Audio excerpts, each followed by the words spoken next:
Halo, selamat malam teman-teman. Selamat bergabung di Lapaknya Dokter Tanpa Stigma. Malam hari ini, Instagram Live Dokter Tanpa Stigma spesial banget karena saya akan ngobrol-ngobrol sama teman sejawat, namanya Dokter Nurul Safitri. Nanti beliau akan memperkenalkan diri sendiri. Tapi mungkin aku kasih pengantar dulu ya, penjelasan dulu gimana aku akhirnya bisa ngobrol-ngobrol sama Dokter Nurul ini. Karena sebenarnya kita tuh nggak saling kenal. Kita ini total stranger. Tapi waktu itu awal mulanya aku tahu Dokter Nurul itu dari Quora. Jadi dulu kan aku sering nulis tuh di Quora, terutama soal mental health, soal kesehatan mental. Terus tulisannya Dokter Nurul ini juga banyak yang tentang kesehatan mental juga. Jadi her answers caught my eyes. Menurut gue tuh menarik banget. Oh, ini ada dokter yang uh, sama-sama concern nih di isu kesehatan mental, seru. Tapi yang paling keren menurut gue adalah karena waktu itu gue menemukan artikel yang ditulis oleh beliau ini di Magdalene. Judul artikelnya ini teman-teman masih bisa cari di webnya Magdalene. Judulnya adalah Saya Dokter, Saya Pasien Kejiwaan, dan Saya Tidak Malu Untuk Mengakuinya. Dari judulnya aja udah keren banget kan teman-teman. Makanya gue penasaran banget, pengen tahu, pengen dengerin sharingnya Dokter Nurul lebih lanjut lagi. Semoga setelah Instagram Live ini teman-teman dapet insight yang lebih bagus ya tentang kesehatan mental, bahwa semua orang itu bisa menderita masalah mental, masalah kejiwaan, terlepas dari apapun profesinya, dan kita semua bisa melawan stigma-stigma negatif terhadap kesehatan mental. Aku undang ya, dokter bisa langsung bergabung sama kita.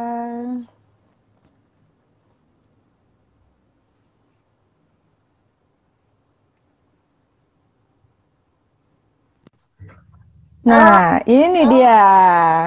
Selamat malam. Apa Hai kabar? dok, baik, baik. Dok, Ya, kita terkonek ya akhirnya. iya nih, udah Ketemuannya nih. via online.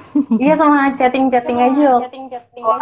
Iya, dan itu kan kemarin cuma via DM doang kan, baru gara-gara mau Instagram Live ini baru tuker nomor Hmm, WhatsApp, ya kan? hmm, hmm, hmm, hmm. Hmm, oke, Dok. Aku tadi udah sedikit memperkenalkan Dokter Nurul ke Hmm. teman-teman semua.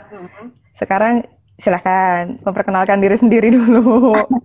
Aduh malu nih. Aktivitasnya, enggak dong. Aktivitasnya apa sekarang? Kerjanya di mana? Aku bahkan nggak tahu loh. Kegiatannya apa coba? Hmm, hmm, hmm, hmm. Halo, Mm-mm. semuanya perkenalkan. Nama saya Dr. Fitri, lulusan dari Akaunik 2009, terus lulus tahun 2015.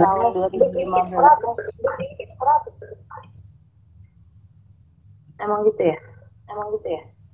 Suaranya putus-putus sih. Coba kalau dideketin. Bergema sih. Jadi aku bisa suara aku sendiri. Oh gitu. Coba kalau headsetnya dilepas. Biasanya itu cuma masalah headset atau enggak headset. Coba. Bergema kah? Enggak. Enggak. Enggak ya. Jadi, nah, just. Just, oke. Ya, Nah, jadi lanjut. Fitri, saat ini aku tercatat jadi dokter PTT di salah satu kabupaten di Jawa Barat. Lagi tugas COVID juga nih sebenarnya, dan ini lagi pas banget libur. Terus aku lulus dari tahun 2017, waktu itu habis internship, dan ini salah satu momen yang ini banget ya dalam hidup aku, penting banget dalam hidup aku. Terus pas internship itu tahun 2017 aku kerja di salah satu rumah sakit pemerintah di Jakarta. Setelah itu ada masalah keluar dan akhirnya aku lanjut PTT di sini gitu. Oke, tuh ada yang nyapa. Hai dok, nggak Dines. Lagi libur sayang. Aku tuh didiagnosa bipolar. Dokter juga ada liburnya. Ya ada libur juga lah, lepas libur.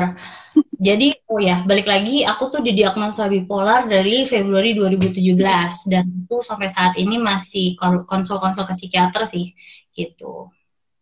Masih dalam pengobatan. Oke, oke. Hmm. Oke, Dok, boleh diceritain dulu nggak waktu itu dokter sampai akhirnya pergi ke psikiater, itu awalannya gejalanya apa-apa aja? Dan gimana sampai dokter, wah ini udah nggak bisa nih, gue harus ke psikiater nih. Gimana Jadi tuh ceritanya? emang dari awal aku kecil tuh memang aku kayak moody gitu ya, moody gitu.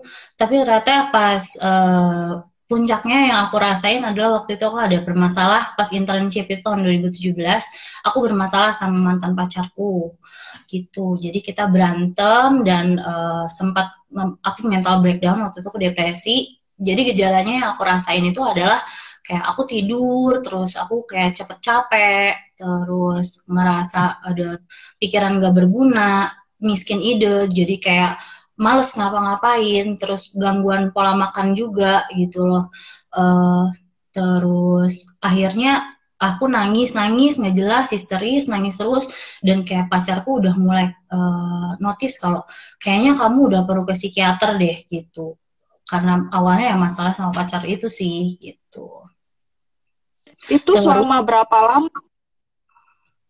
selama kayak sekitar 1 tahunan gitu lah, 1 tahunan gitu. Cuman mungkin aku pas masa udah anehnya gitu ngerasa orang lain ngerasa aku butuh ke psikiater tuh kayak sekitar 6 bulanan ngambil keputusan untuk aku memeriksakan diri ke psikiater gitu. Tapi coba aku ini dulu ya. Jadi pas dari kecil pun sebenarnya udah moodnya fluktuatif. Iya, Cuma mungkin masalah sama pacar waktu itu tuh jadi triggernya aja gitu. betul, Bener nggak kayak gitu?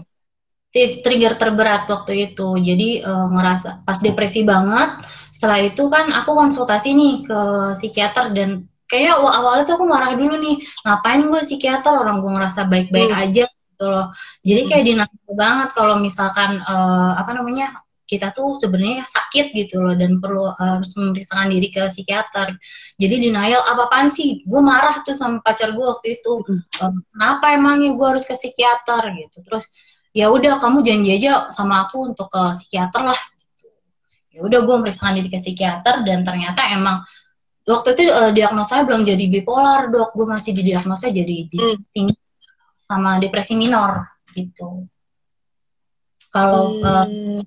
lain belum tahu, distingnya itu adalah depresi minor berkepanjangan. Jadi kayak sekitar 2 tahunan gitu depresi minor.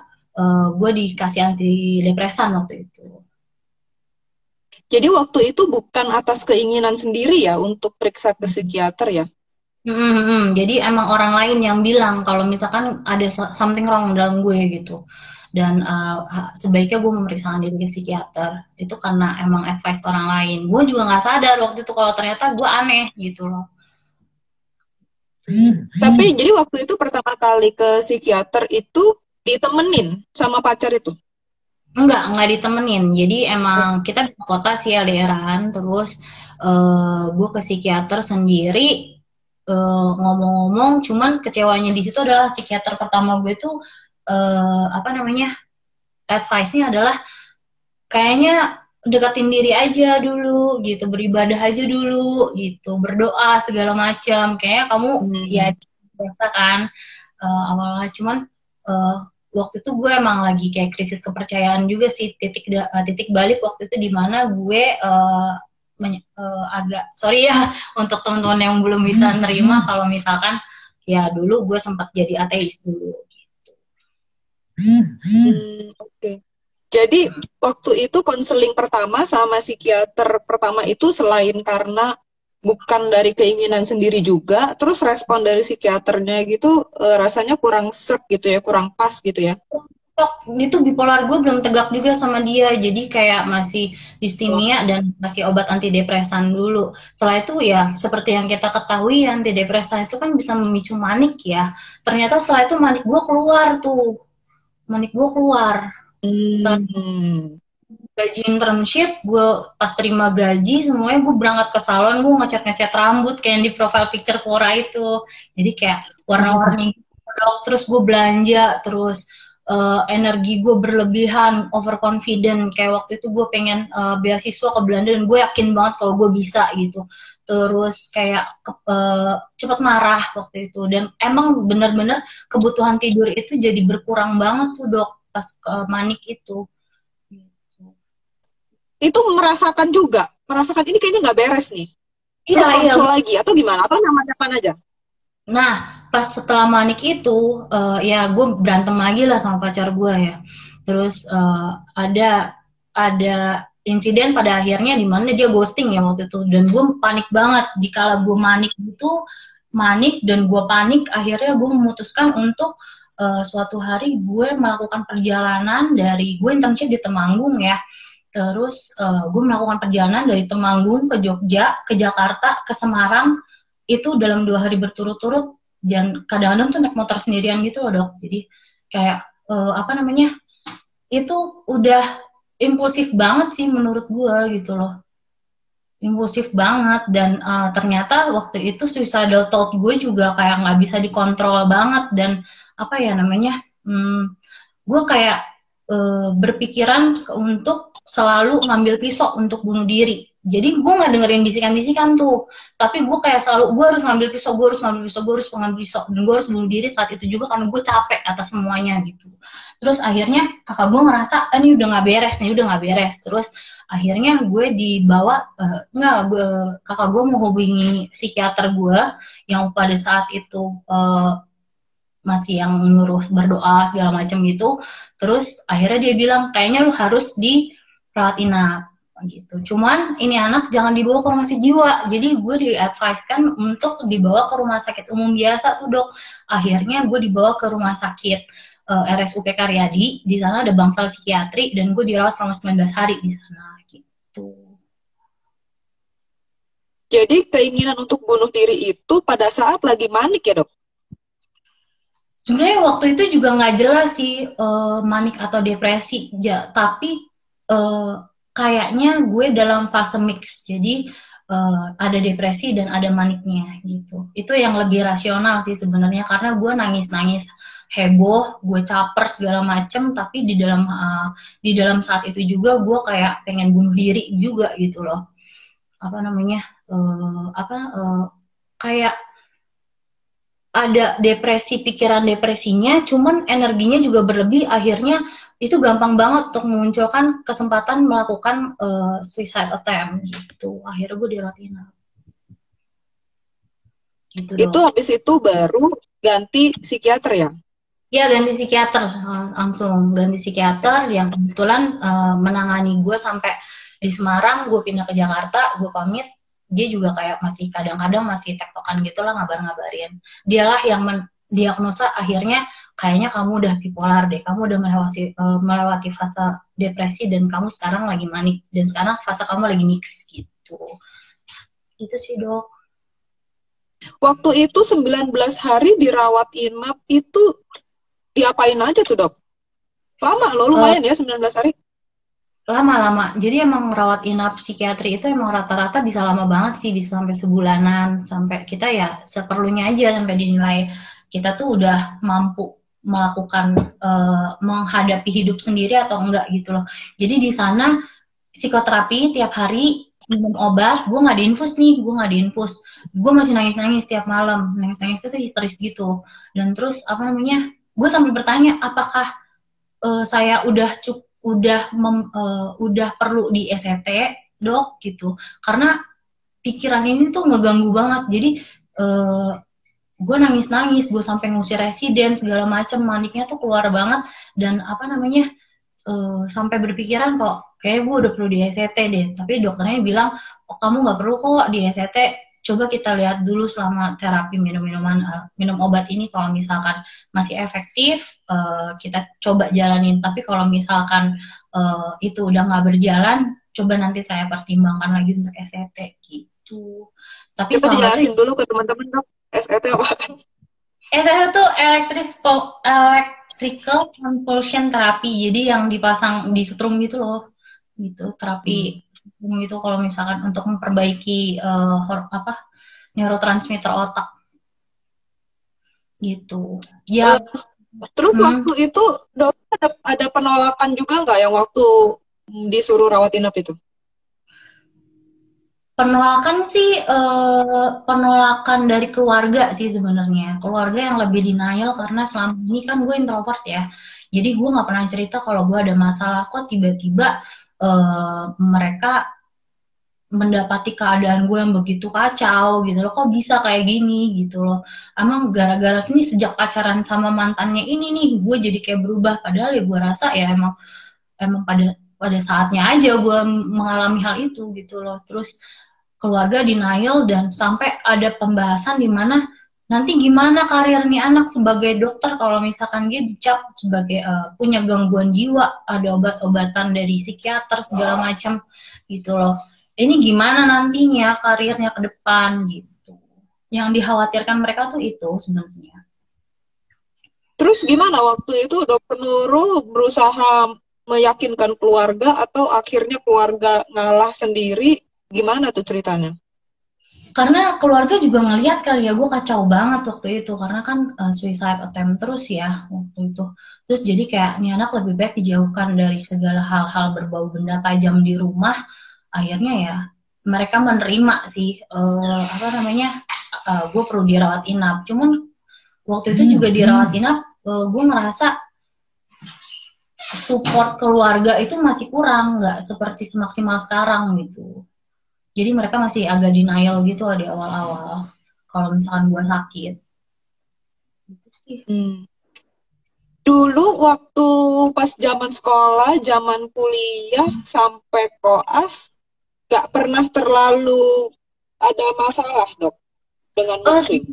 ini yang menarik sebenarnya. Jadi kita tuh harus berpikir kalau misalkan ada hikmah ya di balik semua semua cobaan yang kita dapetin ya. Jadi pas mungkin gue hipomanik waktu kuliah ya, hipomanik gue kayak ada suatu periode di mana gue marah-marah sama pacar, banting-banting barang, terus segala macem lah dirusakin ketika kita berantem. Tapi ada masalah di mana ada masa di mana nanti gue tiba-tiba gue harus jadi nanti gue di wisuda gue harus jadi murid yang terbaik, gue harus ngasih speech di depan gitu. Akhirnya gue kayak belajar malah tiap malam sampai pagi gitu loh, belajar tiap malam, terus gue lebih gampang untuk nyerap pelajaran, terus gue lebih rajin gitu.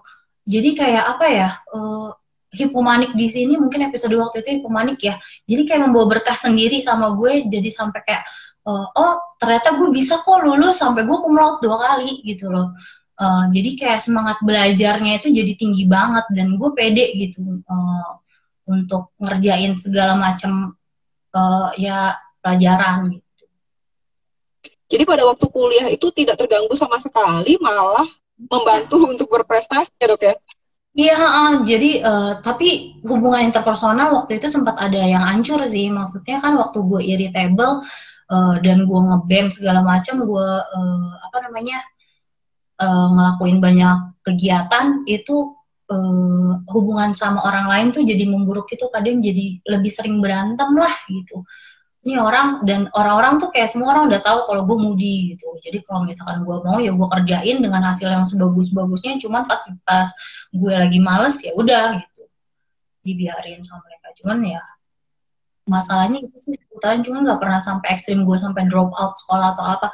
Mungkin karena gue baru diagnosa itu tahun 2017, sementara gue lulus tadi 2016 gitu. Terus sekarang jadi total pengobatan udah berapa lama ya dok ya? 3 tahun? Udah Ada 3 tahun mau jalan 3 tahun setengah 3 tahun. sih obat. Sekarang kondisinya gimana nih dok? Kondisinya Obatnya masih tetap atau sudah diatur? Terus gimana sehari-hari dokter Nurul dengan kerjaan, dengan orang-orang? Terakhir itu gue masih masa depresi ya, gue dikasih antidepresan, jalan masih antipsikotik, dan kadang-kadang gue juga disuntik Sigzonoat juga, gue minta suntikan. Yang ngebantu itu memang psikoterapi dari psikiaternya. Jadi sebaiknya nih teman-teman kalau misalkan kita ngerasa ada yang harus dikonsulkan sama psikiaternya kalau bisa nemu banget yang cocok gitu loh. Jadi dia mengerti adjustment dosis kita seperti apa gitu loh. Dan sekarang gue ngerasa stabil-stabil aja sih, karena kan dalam pengobatan juga gitu. Jadi sebenarnya yang menarik di sini adalah kalau dalam kesehatan mental itu yang penting kan kita nggak ada kata sembuh ya. Jadi kita pulih dan produktif gitu loh.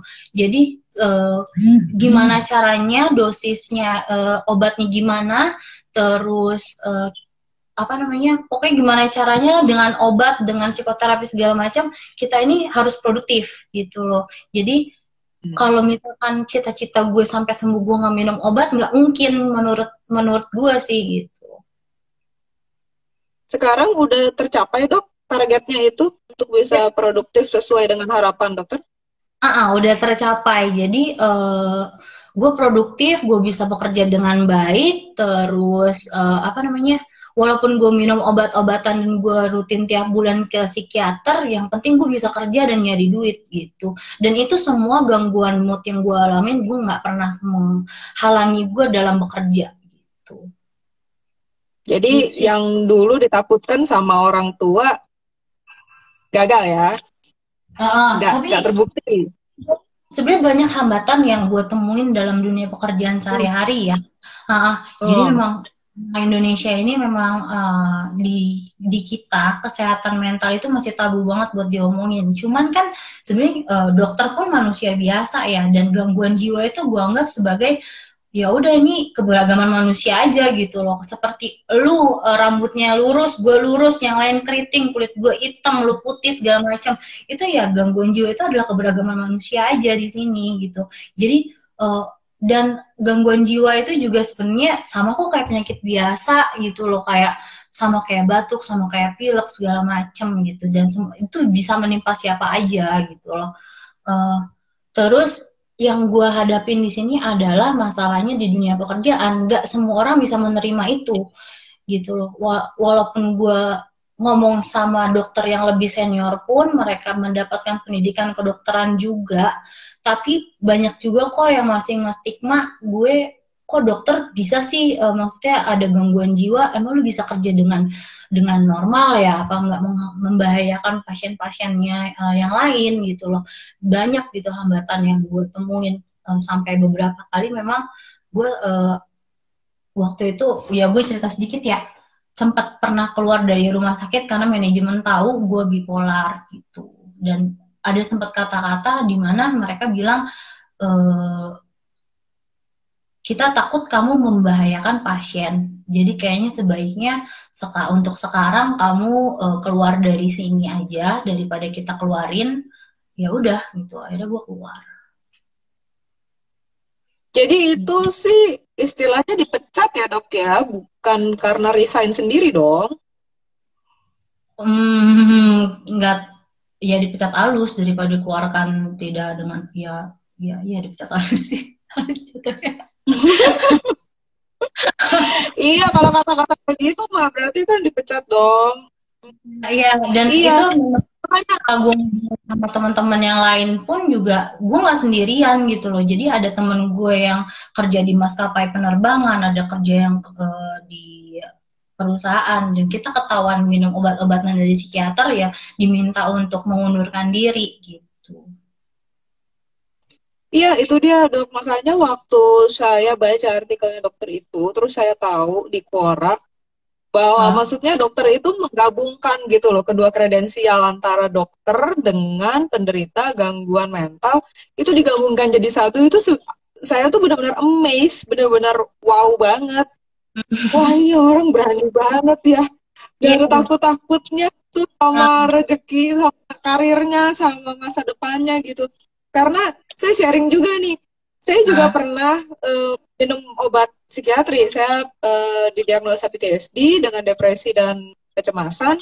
Jadi saya sempat minum juga waktu itu. obat, tapi memang nggak lama karena setelah minum obat itu saya ngerasa udah jauh lebih baik, sambil saya juga ngikutin terapi-terapi yang lain juga kan. Jadi membaiknya cepat, terus saya langsung minta obat itu tuh dihentiin, dan memang bisa langsung dihentiin waktu itu karena dosisnya belum sampai tinggi banget gitu. Tapi itu pun saya tuh gak berani dok kayak kasih tahu ke orang gitu. Dan memang pada waktu itu sama kejadiannya sih, sempet agak terganggu sedikit di pekerjaan, tapi memang tidak sampai ada kehebohan apa gitu ya. Cuma waktu itu ya kinerja saya menurun lah. Terus dengan permasalahan ini saya minta untuk dimutasi waktu itu. Jadi saya dimutasi untuk saya bisa konsentrasi berobat, tapi itu pun saya tidak menjelaskan alasan saya minta mutasinya. Jadi sampai sekarang tuh di sebelah sana tuh kantor lama saya tuh nggak tahu bahwa permasalahan saya waktu itu adalah masalah gangguan mental gitu. Karena terus terang saya sendiri tuh khawatir gitu, makanya tuh saya salut banget kalau ada yang kayak dokter Nurul kayak gini bisa berani gitu. Tapi kan terbukti juga kan, nggak ada masalah sekarang kan? Kalau untuk sekarang, gue lebih berhati-hati sih dok dalam come out gitu loh. Maksudnya gue nggak sefrontal dulu ya. Dulu kan kayak, oh tempat kerjaan gue baik-baik aja nih. Tapi pada akhirnya kan gue juga dikeluarin. Itulah yang membuka mata gue di mana lu harus hati-hati untuk come out juga. Jadi sebenarnya dalam prinsipnya come out itu hak kita masing-masing sih. Ada keadaan di mana lu boleh come out, tapi lu lihat juga kondisi lu yang sekitar, apakah mereka suportif, kira-kira suportif atau enggak. Kalau misalkan mereka nggak suportif, ya sebaiknya sih itu menjadi cukup privacy lu aja gitu. Kalau misalkan mereka suportif, ya oke lah. Tapi kalau misalkan sampai ada stresor di tempat kerja seperti kayak dari senior atau dari teman sekitar gitu, kita sebaiknya kasih tahu sih tentang kondisi mental kita, dan kita minta negosiasi lah, ditempatkan di tempat yang bisa, yang lebih sesuai untuk kemampuan mental kita gitu. Itu buat teman-teman juga ya, kalau misalkan ada gangguan mental dan mau come out, kasih tahu ke orang-orang sekitar, lihat dulu situasinya dan pertimbangkan benar-benar gitu ya, karena sebenarnya kan itu hak kita ya untuk merahasiakan itu di diri kita sendiri gitu ya. Iya, orang lain nggak perlu tahu, itu privasi kita sebenarnya. Cuman nanti kalau misalkan ada keadaan di mana kita butuh untuk come out dan minta untuk penyesuaian di tempat kerja, ya penting sih kasih tahu. Tapi ya masih ada resikonya, memang stigmanya di Indonesia gede banget.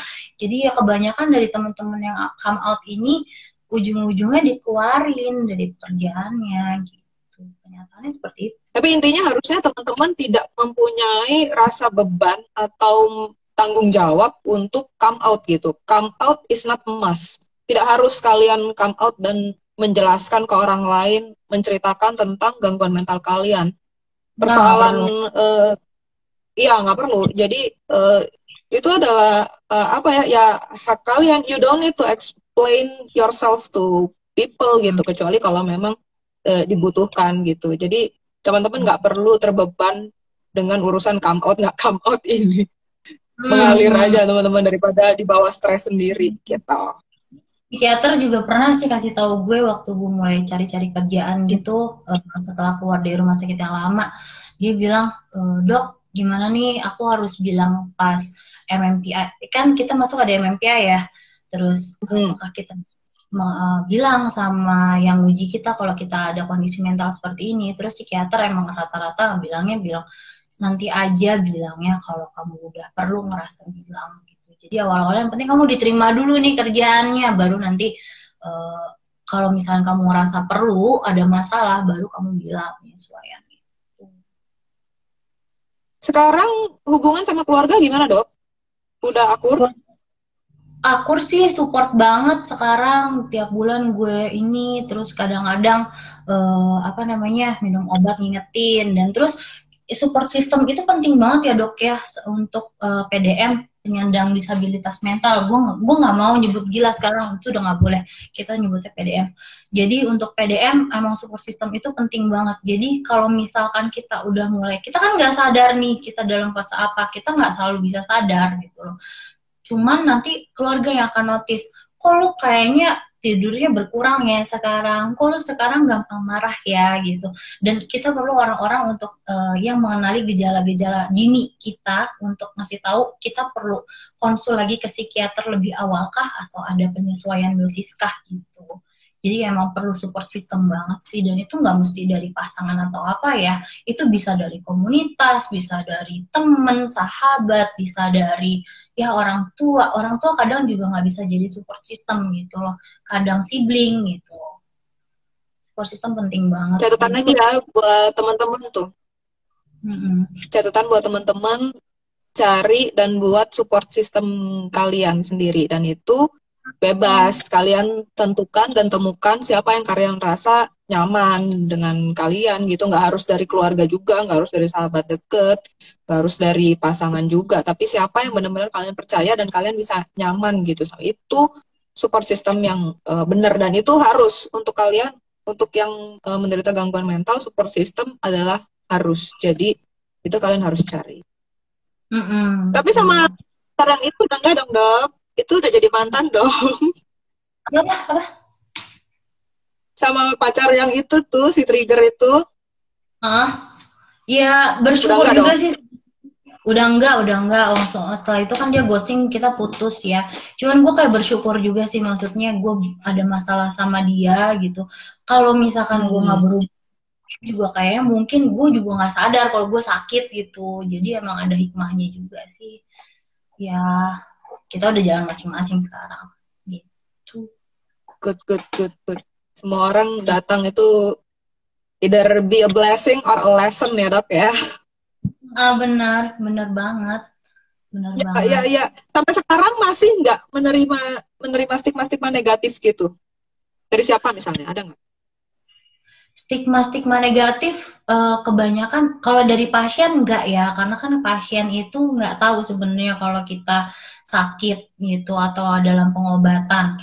Tapi kebanyakan orang yang tahu itu adalah yang menerima stigma, ya gue dari senior sih pekerjaan di tempat kerja. Cuman kalau menurut gue udah tempat pekerjaannya udah nggak nyaman dan menuntut untuk kita pindah, ya kita lebih baik cari tempat kerja yang baru gitu, dimana yang nggak mempermasalahkan tentang itu gitu. Tapi kalau misalkan nggak, mereka itu baik-baik aja, ya udah lanjut aja kerja di situ. Enggak sih, nggak ada masalah stigma. Yang sekarang oke ya, Dok ya?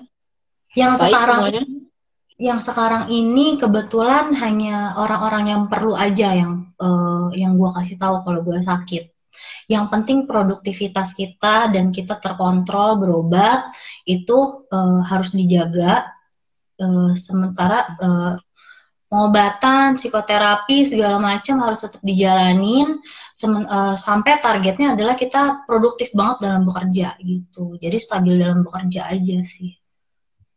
Ya, itu juga teman-teman tuh. Jadi kalian harus tetap berusaha kinerjanya bagus dan produktivitasnya tuh bagus juga, karena dengan kondisi mental kalian, kalau orang sekitar kerjaan kalian tahu kalian punya gangguan mental, sedikit aja ada penurunan kinerja kalian itu udah bisa dijadiin alasan gitu untuk memecat kalian atau ya melakukan hal-hal yang diskriminatif lah terhadap kalian gitu. Jadi kalian pastikan kalian punya bargaining point yang kuat di tempat kerja kalian gitu. Jadi isu soal kesehatan mental kalian ini tidak dijadikan alasan untuk bersikap diskriminatif ke kalian. Kalian buktikan bahwa kalian tuh bisa juga produktif sama kinerjanya dengan teman-teman yang tidak punya masalah mental gitu. Itu yang harus kalian usahain.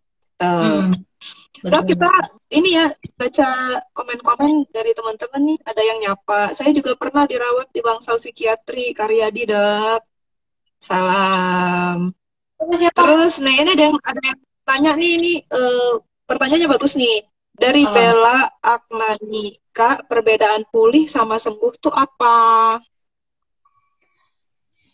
Sembuh itu seperti penyakit-penyakit fisik yang lain ya, sampai dinyatakan kita tidak perlu untuk berobat lagi. Tapi kalau pulih dalam gangguan mental itu, kita dalam keadaan berobat dan minum obat, kita konsul tiap bulan, tapi kita masih produktif dalam bekerja, dalam hubungan antar interpersonal juga baik gitu. Jadi yang dikejar adalah kualitas hidupnya, bukan dari lepas obatnya. Yang membedakan itu sih. Kalau sembuh kan lepas obat tuh, tapi kalau pulih adalah produktivitas dalam kehidupan. Itu yang berbeda. Nah, terus nanti pasti teman-teman lanjut nih pertanyaannya. Berarti kecanduan obat dong, Dok. Minum obat terus. Kalau lepas obatnya kumat lagi gitu. Sebenarnya obat-obatan psikiatri itu bukan bikin kecanduan ya. Kita kan ada adjustment dosis di mana kalau misalkan kita ngerasa gejalanya udah lebih baik, nanti dosis kita diturunin gitu. Terus nanti ada mainan frekuensi juga yang biasanya minumnya mungkin sehari 3 kali, bisa jadi sehari sekali gitu. Tapi untuk kemungkinan lepas obat juga bisa kok kalau misalkan ada ya yang penting kita konsul nih, kita psikoterapi. Kalau misalkan dokter bilang udah nggak perlu minum obat lagi atau drug holiday, ya udah gitu. Berarti ya mungkin kalau misalkan gejala berubah, gejala muncul, lu baru konsul lagi gitu. Semuanya bisa terjadi sih menurut gue tuh. Ya, soalnya ini kan masih satu ketakutan dan stigma yang masih nempel banget di masyarakat nih, Dok, bahwa orang tuh takut ke psikiater, salah satunya takut sama obat-obatan dari psikiater itu. Karena mereka pikirannya, mitos yang beredar adalah bahwa obat-obatan itu tuh bikin kecanduan gitu.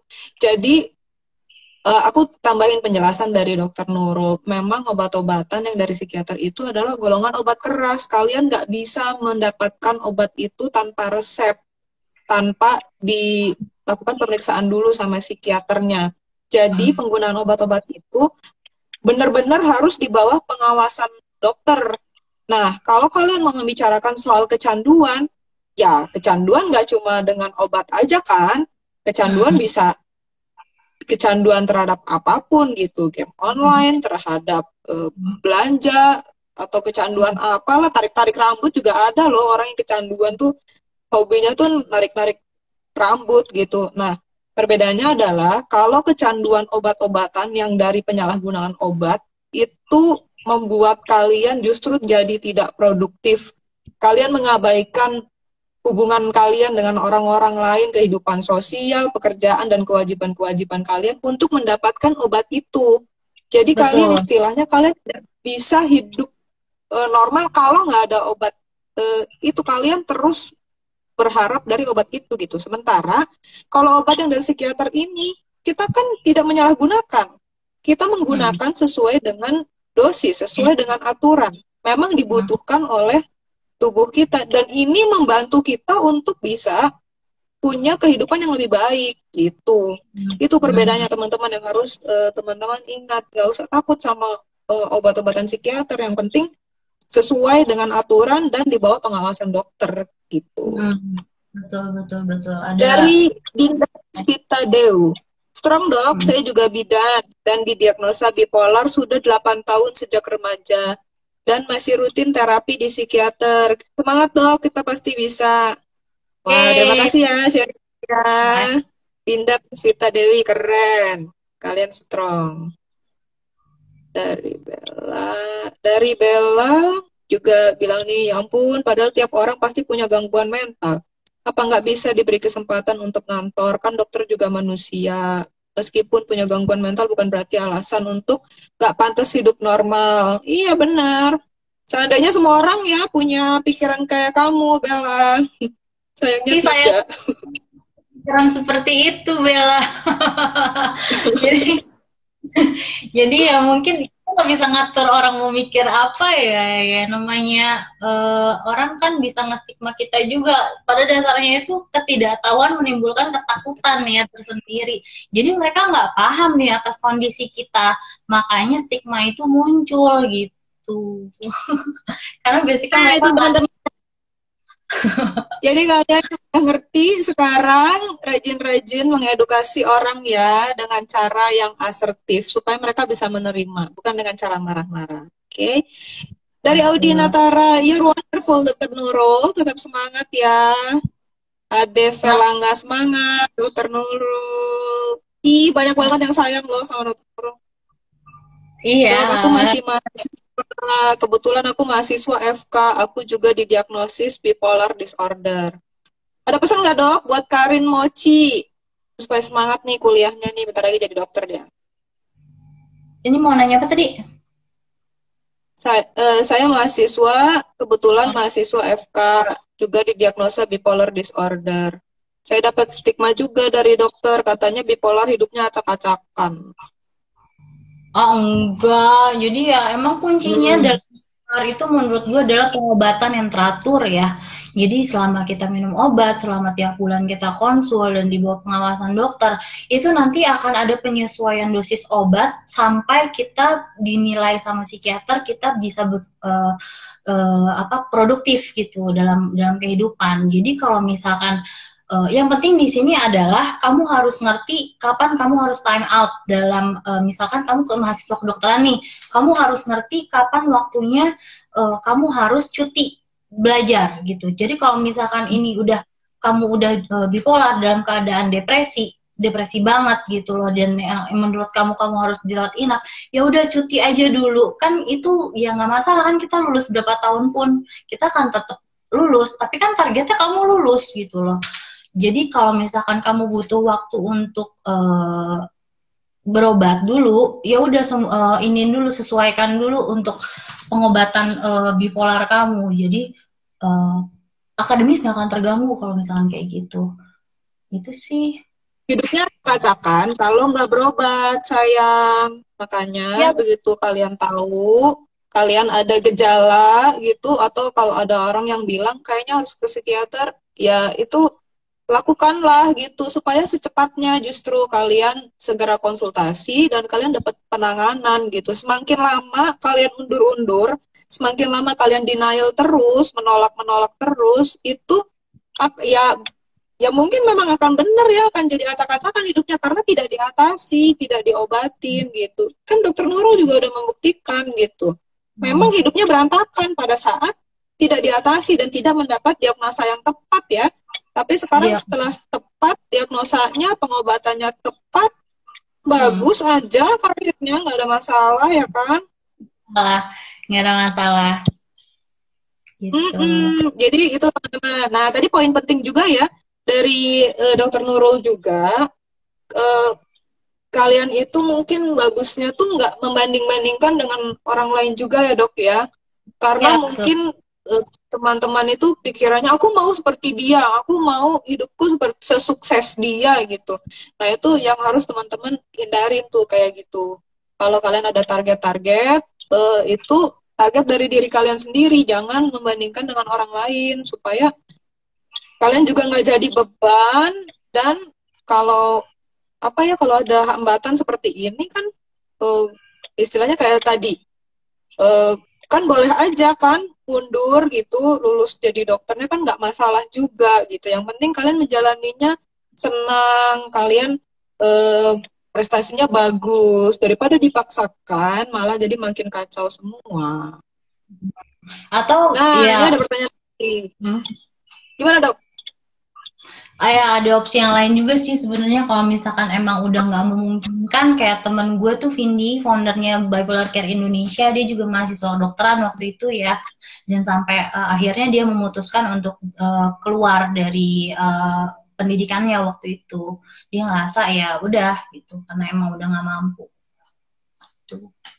Tapi kan nggak Kalau masalah dok itu, iya kan? sebenarnya Buktinya kalau sekarang dia malah membangun satu komunitas yang gede banget loh. Bipolar Care itu siapa yang nggak tahu Bipolar Care Indonesia? iya, Ya kan? iya, Siapa yang jadi tahu lah teman-teman jalan hidup seseorang, ya kan? semua udah hikmahnya kan ya dok ya, maksudnya ya mungkin dia penderita bipolar dan dia nggak menyelesaikan pendidikannya, cuman pasti di sisi lain kita pas setelah produktif ternyata bisa membangun komunitas segitu gedenya gitu loh, itu kan hebat juga sebenarnya Iya, kita. itu dia lah teman-teman, ya kan?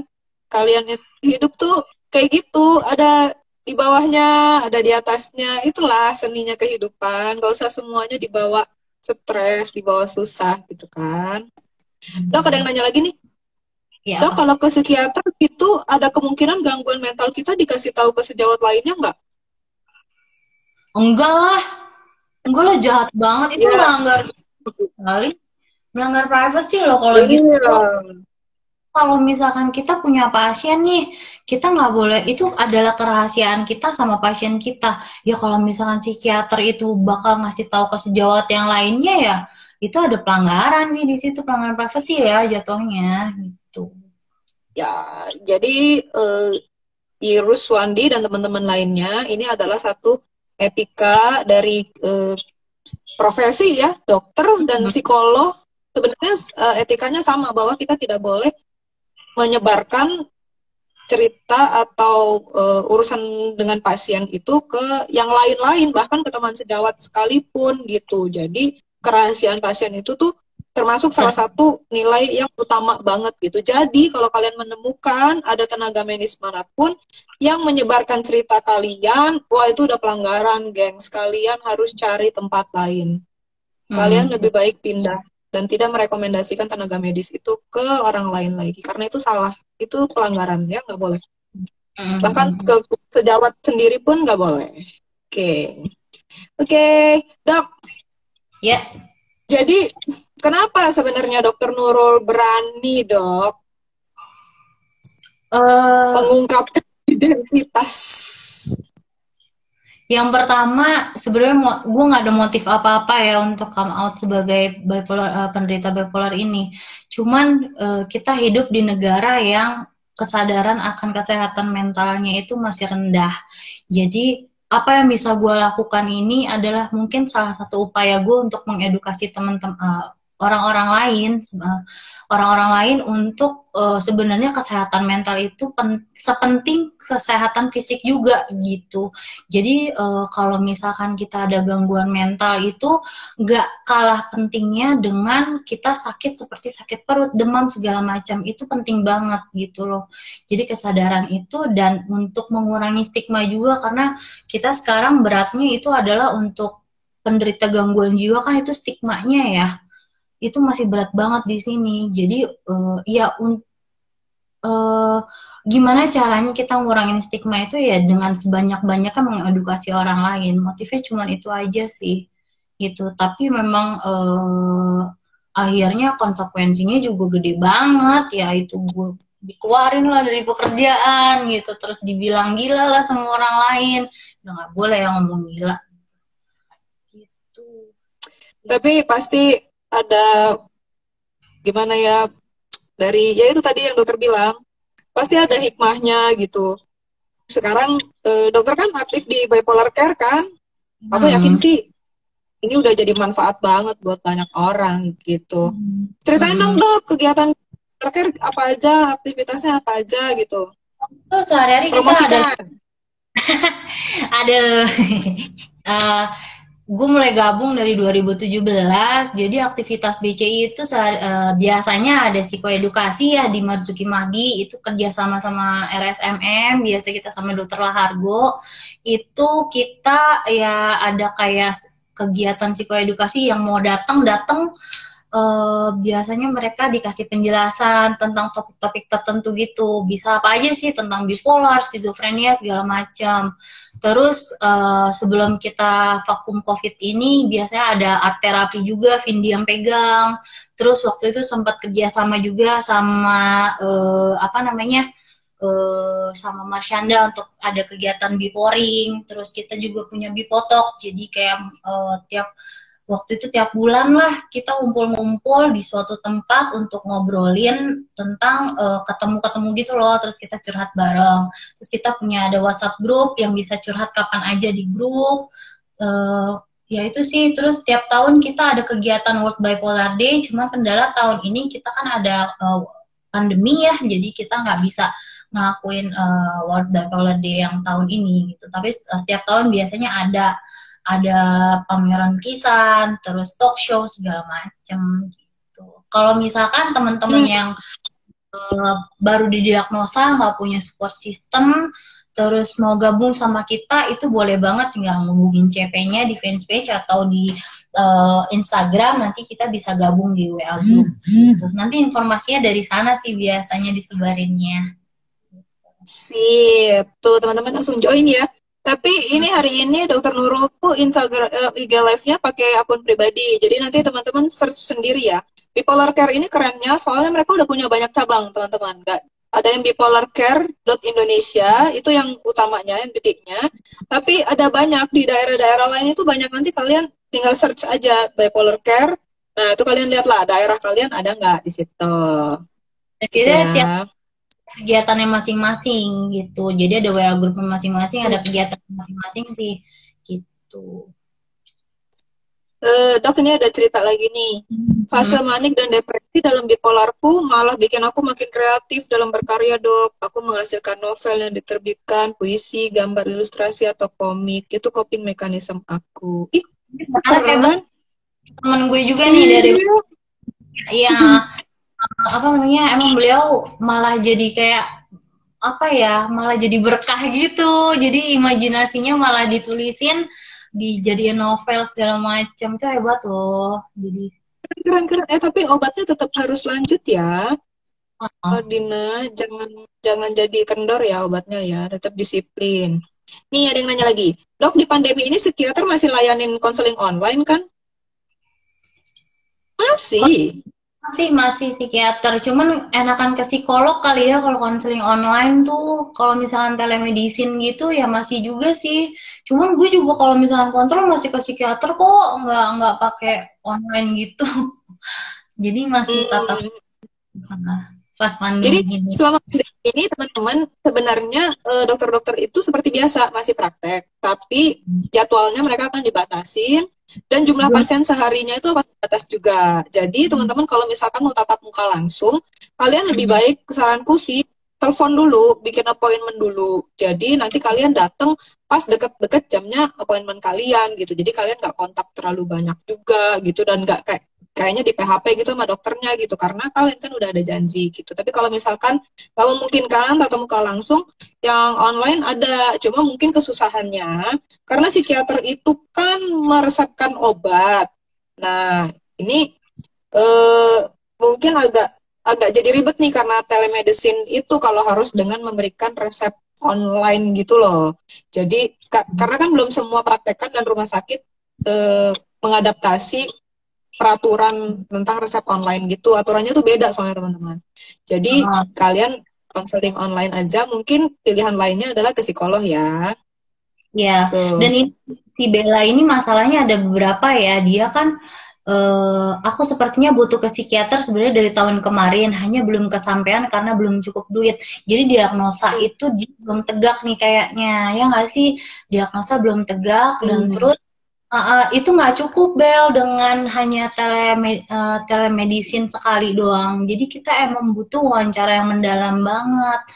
Dan itu diagnosanya nggak tegak dengan sekali pertemuan. Jadi butuh beberapa kali tektokan dulu sama psikiater, baru kamu punya diagnosa. Dan kamu pencarian psikiater yang cocok pun akan melalui jalan yang panjang gitu loh. Jadi kayak kita ke dokter kulit nih, kita cocok-cocokan sama tuh dokter gitu loh. Nah, dengan sama dengan psikolog dan psikiater juga, kita harus berkali-kali dan beberapa orang gitu loh untuk mendapatkan diagnosa yang tepat dan pengobatan yang tepat gitu. Soalnya kadang beda persepsi ya antara psikiater ya. Kayak yang pertama psikiater gue bilang gue distimi, tapi psikiater gue yang kedua bilang gue bipolar gitu. Jadi nanti akan ada masanya gejala lu belum keluar, diliatin sama psikiater yang pertama, nanti beda diagnosis sama psikiater yang berikutnya. Itu akan jadi perjalanan yang panjang sih. Dan yang kedua adalah dia masalah finansial. Nah, kalau buat gue yang buat penyandang disabilitas mental, masalah finansial itu bukan alasan ya, karena sekarang kita udah zamannya BPJS. Jadi selama ini pun gue nggak pernah mengandalkan duit sendiri untuk berobat ke psikiater karena mahal banget obat-obatan. Kalau gue lihat itu totalnya itu sekali berobat gue obatan 2 juta gitu, itu belum sama jasa dokter. Dan kalau misalkan kita pakai BPJS, kita konsultasi akan di cover. Asal kamu mau ngurusin rujukannya dari vaskes pertama. Itu banyak banget teman yang nanyain cara ngurusin rujukan BPJS-nya itu gimana. Dan kamu harus mau ngurus, minta rujukan, Terus nanti kalau misalkan udah dirujuk ke psikiater, nanti kamu ya akan beberapa kali konsultasi dulu sampai diagnosa tegak. Ya ini mungkin informasi juga tuh buat teman-teman tuh yang belum tahu, ngiranya ke psikiater mahal, mahal, mahal. Tapi sekarang psikiater itu bisa pakai BPJS teman-teman. Dan obatnya Iya. di cover semua ya dok ya? Ya, di cover semua. Cuman mungkin di beberapa rumah sakit yang kita butuh 30, dia kasih cuman 23 gitu. Tapi ya nggak masalah. Nanti minta aja sama dosis sama dokternya. Kayak contohnya nih, gue minum Abilify seharusnya 7,5 miligram 30 butir. Kan gue bisa nanti mintanya diresepin sama dokter 15 miligram, gue dapetnya 23 butir. Nanti obatnya akan sisa juga gitu. Jadi diakalin sama psikiater. Tuh teman-teman, jadi urusin ya BPJS-nya. Memang kalau kesehatan mental itu harus agak lebih sabar ya, karena konsultasinya juga berulang kali gitu, nggak bisa instan-instan gitu. Kalau kalian memang mau sabar, nanti bisa, pasti ada aja jalannya. Nanti pasti akan ada hasilnya gitu. Dok, pertanyaan terakhir ya, waktu kita udah mau habis nih, seru nih padahal. Dari Iruswandi. Pertama kali ke psikiater mulai ceritanya dari mana? Kalau masih bingung gitu gimana? Emang waktu pertama kali ke psikiater itu, lu bakalan bingung mau mulai dari mana. Tapi psikiater nanti akan mengarahkan, dan pasti yang dia tanyain adalah apa perasaan kamu yang kamu rasa saat ini. Kamu bisa mulai dari situ, terus nanti ketika dia akan bertanya, kenapa kamu ngerasain hal itu? Nanti akan ngerembet, dan itu akan mengarah ke arah yang sebenarnya mungkin ada gejala-gejala yang sebenarnya penting, tapi kamu nggak sadar, tapi dia pasti akan nemu, dan itu akan cocok-cocokan sama psikiaternya. Jadi emang kayak kemampuan psikiaternya emang beda-beda sih, gitu, kayak komunikasinya. Gak usah bingung dulu teman-teman, yang penting kalian ada niatan baik untuk mau jadi lebih baik, untuk berobat, serahkan, nanti psikiaternya yang mengarahkan. Kalian harus bercerita tentang apa dan bagian mana-mana aja gitu. Kalian gak usah bingung, yang penting kalian berani datang dulu, itu udah langkah bagus. Oke. Dok, ke psikolog apakah bisa pakai BPJS juga? Bisa. Cari ya psikolog di puskesmas kalian.